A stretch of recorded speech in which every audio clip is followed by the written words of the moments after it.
you demonstrated that people could have the courage to say the right thing. And then the audience demonstrated that, like, yeah, and there's a lot of people who will have your back if you do that. I just think that's a great precedent to be set. It is. And I'm so grateful because I want to remind people, you might think of me now as anti-Israel, but when they came after my entire life, I just wanted to learn about the topic. I actually didn't have a perspective, but I knew that I didn't know everything.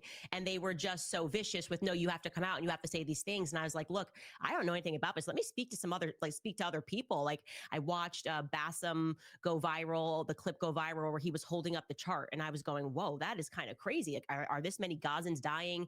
Then I went back and I watched some old content of you on Joe Rogan speaking about the topic. Then I hosted you at the Daily Wire, and that was a big wake-up call. And I really was coming from a place, it's still one of my favorite episodes. I think they pulled all the content down, but just learning about Middle Eastern politics, I'm not presenting myself as an expert. And I think that is what also the market is responding to, is at least I want to learn. At least I am showing that I will correct where I was wrong. I was working for PragerU, Daily Wire. I was working with Zionists. I obviously had no hatred in my heart towards the Zionist cause. And then it was just asking the question. Like, I was messaging with Max Blumenthal because, strange allies, right? And he has done some really incredible work. And I went back and I found these messages from a time where I simply retweeted Max Blumenthal on something that he said about Kyrie Irving that I agreed on. So it wasn't even about Israel.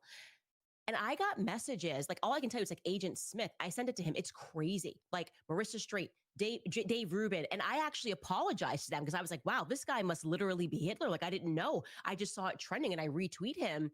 That's what kind of goes on behind the scenes. Like, they are actually presenting themselves as free speech thinkers. And then they put pressure on people and tell them, hey, even listening or retweeting Max Blumenthal, you may not know it. And they told me this. He's an anti-Semite. Like, he's a committed anti-Semite. Max Blumenthal. It's a different time now. And that sort of, we're going to tell you what to think and you're going to like it, is not, like, people aren't buying it anymore.